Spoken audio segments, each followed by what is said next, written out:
Hello humans, Master Dinnerflex here, bringing you the low quality content you deserve, and today, I'll be going a little bit into the future to the OCG.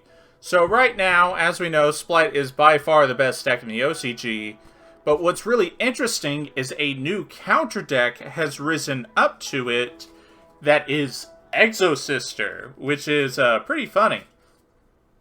But basically, the reason it's such a good counter deck is it's very efficient, it punishes the graveyard very heavily, and I've said this before that Splight doesn't recover once you break its first board very well. So if you actually just like break it apart very well with like how the Exosisters function, that's usually the end of the game. But let's go ahead and get into this because I want to show this quick combo. Because it's not just the Exosister deck that's being used as a counter, it's actually being used as an engine as well, and one of the most popular variants is Dinomorphia Exosisters. And this is a combo and why, like, kind of why I want to show off how impressive this engine is for this deck. So, what you need for this combo is Malfa, Thierza, but also, let's not forget, like, Fossil Dig is Thierza, Pax is Malfa, and you're playing a trap deck, so you just have access to Prosperity. So, now let's get into it. We're going to... Oh yeah, let's not forget, we have 3 random cards in our hand. Now we're going to start off with Malfa. It'll special summon itself from the hand, and special Annalise from the deck. Now, you can overlay these 2 level 4s into... this Exosister. I'm not going to pronounce any of the Xyz names, but basically, whenever you use Malfa, you're locked into Exosisters the entire turn. That means before and after. But, we're going to overlay those 2 level 4s into this one, and this one is a King of the Pharaoh Imps. We will detach one to search a Exosister, which will be Elise. And now that we control an Exosister, we can just special summon it from our hand. Now, we will normal summon Thierza, and Thierza's effect, when it's normal or specialed, we can set a Dinomorphia trap directly from our deck. And we are going to set Frenzy. Now, we are going to overlay those 2 level 4s into the Exosister Blonde, and the Blonde can search spell or traps. And we will search Vadis. So, we now have Vadis and Frenzy, and we're going to overlay those 2 rank 4 Exosisters into the rank 8 Exosister, which is, as we know, really, really powerful. And now, we have 3 random cards in our hand in a trap deck. We have Frenzy, and we have Vadis. Now, I know what you're thinking right now in the back of your head, or sometimes in the front of your head.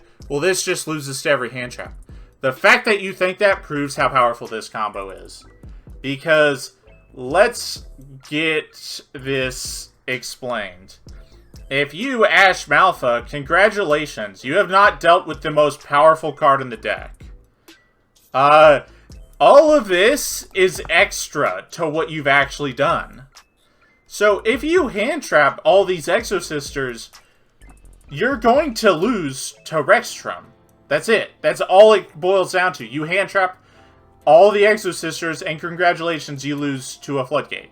Okay, so that doesn't work out for you. So you might be then thinking, okay, well then I'll save Ash for the Frenzy. Well, congratulations, you don't have it for the Vadis or the Magnifica, and this is at least 2 disruptions, probably 4 because of Vadis.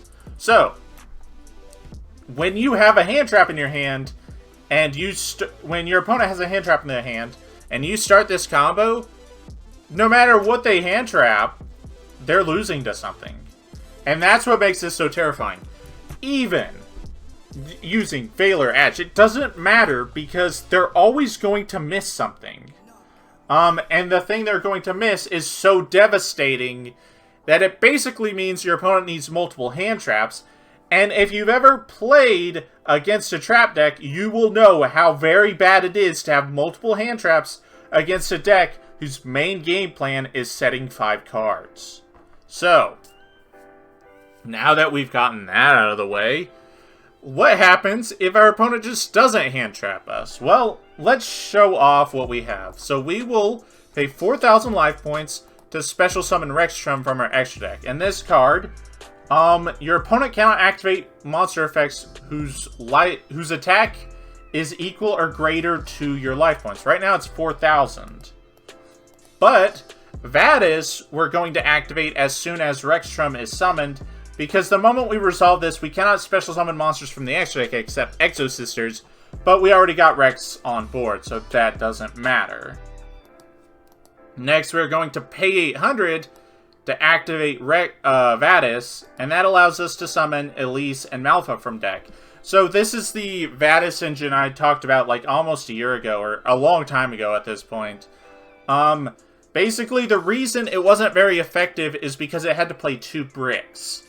Because all the Exosisters don't have a lot of summoning power, and the pairs are, like, counterintuitive. They're just repetitive effects. But Malfa actually mentions Ellis. And because of that, it can be summoned off Vadis, and Malfa is just proactive on its own. So that's pretty cool. But I haven't even gotten into everything. So how many disruptions is this? Well, once our opponent starts playing, we're going to pay half our life points with Rextrum, but also, let's not forget, there is at least one quick banish because of this rank 8. We'll detach either material, but it can also do it in reverse. We can detach the other material, and then when your opponent goes to activate a card or effect, we can switch out into the other material that's remaining under it. If we go for this one, they cannot special summon from the graveyard. But if we go with the blonde, we actually get another quick banish that can attack their graveyard as well. So this is 2 quick banishes. And then, let's not forget, the Rextrum can pay half to pretty much 16 or over opponent's monsters cannot activate. But then, you might be wondering, so Vadis summons 2 Exosisters, and if your opponent moves a card out of the graveyard at all, they're going to be dealing with 2 more Exosister rank 4s.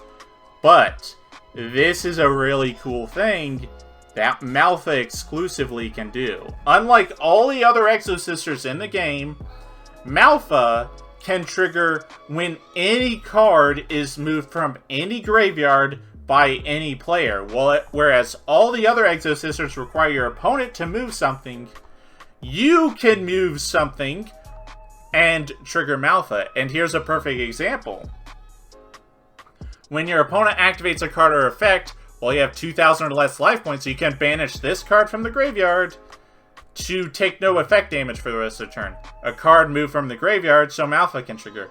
Or the blonde can banish a card out of your opponent's graveyard, which means you can also proactively trigger this. So even if your opponent's like, okay, I don't want to move anything out of the graveyard, so I don't have to worry about these Exosisters, well, that's too bad, because you're going to move something out of the graveyard, which allows Malfa to trigger. And we can do plenty of things with that. We can summon either of these Xyz. This one is a pretty much effect veiler on your opponent's turn, but it also helps with the OTK on the following turn, which is pretty nice. But if they trigger both of them, we get both. And this is Abyss Dweller, and this is Effect Veiler. And then plus, on the following turn, this gets a bounce, this gets a search, this boosts everything to OTK. So, as you can see, a very, very simple combo in a stun deck. This is a stun deck. This stun deck made a board so impressive that your opponent really couldn't play, and it's already organically resistant to hand traps. And that's what makes this deck so very fascinating. It is such a great counter deck to it, and this is honestly pretty powerful. Like, a skill drain, your opponent can't really use any effects on field. Double quick banish, effect veiler, dweller. It just, there's too much for your opponent to deal with, and they can't even brace for next turn because Jabreen's gonna make no next turn happen. But yep, that's about it. Thank you all for watching. Hopefully you enjoyed this video. This is one of the most interesting, like, combination decks, like, of 2 archetypes I've seen in a very long time. It's really, really funny. But yep, that's about it. Thank you all for watching, and remember, Master Dinnerflex will take your soul.